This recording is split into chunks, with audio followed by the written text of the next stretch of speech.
Bienvenidos a Mundo Jurídico Hoy con Francisco Villarruel. El día de hoy vamos a hablar de un tema interesante que está vinculado al derecho internacional y al individuo como sujeto de este derecho, que se trata de los derechos humanos.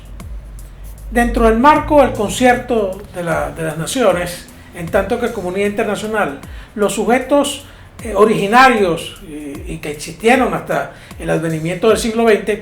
eran los estados, que son los sujetos plenos de este derecho. Luego surgieron las organizaciones internacionales como sujetos nuevos, en el sentido de que pueden reivindicar algunos derechos y algunas obligaciones de acuerdo al instrumento que los creó por la voluntad propia de los estados, que son los que aprueban estos instrumentos internacionales, y netamente por lo menos con respecto en lo relacionado con aquellos que son parte a esa organización internacional. Pero el individuo no era sujeto del derecho internacional, era objeto, siempre que los estados manifestaran su voluntad de arroparlos dentro de unas normativas que solamente ellos podían aplicar. Sin embargo, cuando empiezan a surgir los derechos inalienables, es decir, los derechos humanos contemplados en los convenios que se han ido aprobando, el surgimiento también de las organizaciones internacionales que ha sido significativo, impulsando estos derechos mediante la elaboración y aprobación de convenios internacionales y declaraciones. Entonces, y la creación de nuevas estructuras de protección de estos derechos, donde puede acudir el individuo directamente, tanto a nivel universal como a nivel regional. Entonces, esta estructura, y las normativas que se han creado le han dado la posibilidad de peticionar. Y es este factor de poder peticionar, es decir, de acudir directamente a una estructura determinada que ha sido aprobada dentro del marco de un convenio internacional con el apoyo de los estados como sujetos del derecho internacional, le ha permitido al individuo, es decir, a la persona natural, de cualquier nacionalidad, siempre en el marco de esos convenios y de esa estructura, ya sea universal o regional, de acudir como sujeto del derecho internacional, lo que resulta interesante. Ahora, estas normas que se aplican a los derechos humanos han ido evolucionando y están sujetos a unos principios interesantes. O sea, son universales, son inalienables, son de garantía mínima. ¿Qué quiere decir esto? Bueno, que están en continua progresión. Es decir, que lo que aparece recogido en los convenios o en la legislación doméstica de un Estado es lo mínimo, porque si van surgiendo, como efectivamente han surgido en generaciones, los derechos humanos, estos se aplican inmediatamente al individuo con la obligación que tiene el Estado, del cual son nacionales, de protegerlos, e inclusive, por la naturaleza de estos derechos, tiene un interés la comunidad internacional. Es decir, que la comunidad internacional, si se violan estos derechos, puede indudablemente intervenir para forzar al Estado que lo está violando, porque es el Estado el que viola los derechos humanos,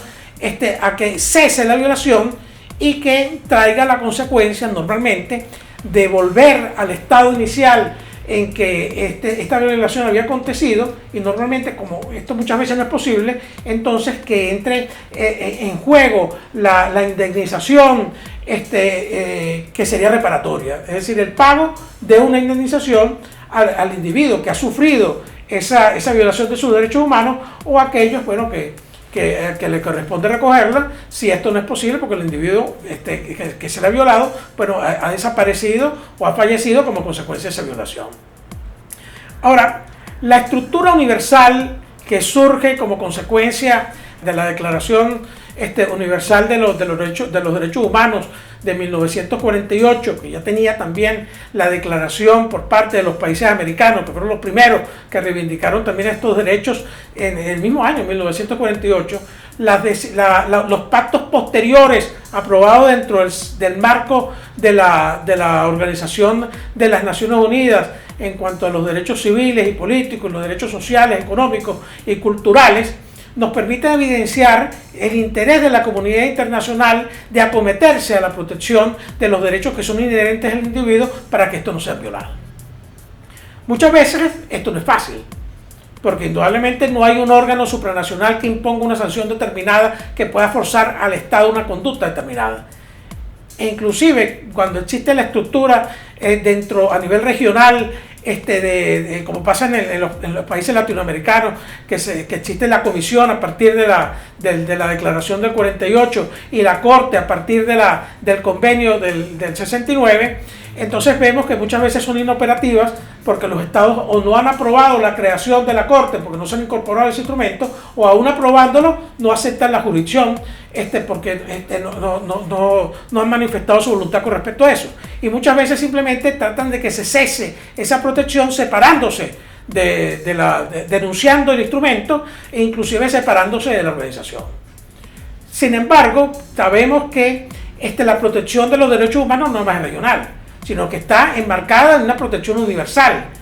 principalmente mediante la intervención de la Organización de las Naciones Unidas, que también muchas veces se hace inoperativo en cuanto a su accionar para forzar en un Estado una conducta determinada, porque el único mecanismo que puede crear unas normas vinculantes dentro de la estructura de la Organización de las Naciones Unidas es el Consejo de Seguridad, que muchas veces responde con el derecho a veto a los intereses que pueden tener los estados que son miembros permanentes en ese órgano e impide la toma de una resolución,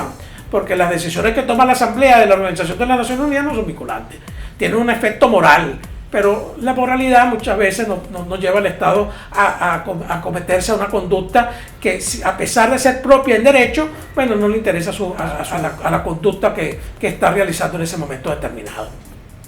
Ahora, los derechos humanos, como les dije, son de garantía mínima, porque siempre están en evolución. O sea, desde 1215, de que se aprobaron unas normas internas en el Reino Unido a las constituciones de algunos países latinoamericanos, como en el caso de México, a la consideración de los aspectos ambientales, bueno, ha habido una gran evolución. Es decir, de considerar los derechos humanos relacionados con los individuos per se, a una generalidad, porque es toda la comunidad o es toda la humanidad, bueno, evidencia precisamente el interés que ha tenido la comunidad internacional de que surjan estos derechos, de que se proteja no nada más al individuo, sino a la sociedad en general, y que los estados respondan, y los individuos respondan inclusive, en la violación de algunos derechos con la creación no nada más de órganos jurisdiccionales que se acometen nada más con respecto al Estado, sino órganos jurisdiccionales como la Corte Penal Internacional, que establece sanciones al individuo a pesar de las limitaciones que ha tenido la Corte Penal Internacional, no solamente porque es de jurisdicción complementaria, es decir, cuando los tribunales del Estado de esos que violan no pueden solucionar, aplicar las sanciones determinadas, bien porque normalmente los violadores de los derechos humanos todavía mantienen el control de esos órganos jurisdiccionales para lograr una impunidad, y entonces solamente en esas circunstancias, como es complementaria, es que puede acudir la Corte Penal Internacional. Pero la Corte Penal Internacional, a pesar de que el individuo puede peticionar a órganos regionales, el individuo no puede acudir directamente a la Corte Penal Internacional. Pueden acudir los Estados miembros, pueden acudir el Consejo de Seguridad, que inclusive puede suspender el procedimiento, y puede también el fiscal de la Corte Internacional iniciar de oficio una investigación para poder establecer si se han violado los derechos humanos prima facie a los fines de que se inicie el procedimiento en la Corte Penal Internacional. Los derechos humanos son importantes y todos debemos estar pendientes. No nos olvidemos que es el Estado el que lo comete, pero el individuo es la herramienta. Gracias por haber participado en el Mundo Jurídico hoy. Hasta la próxima.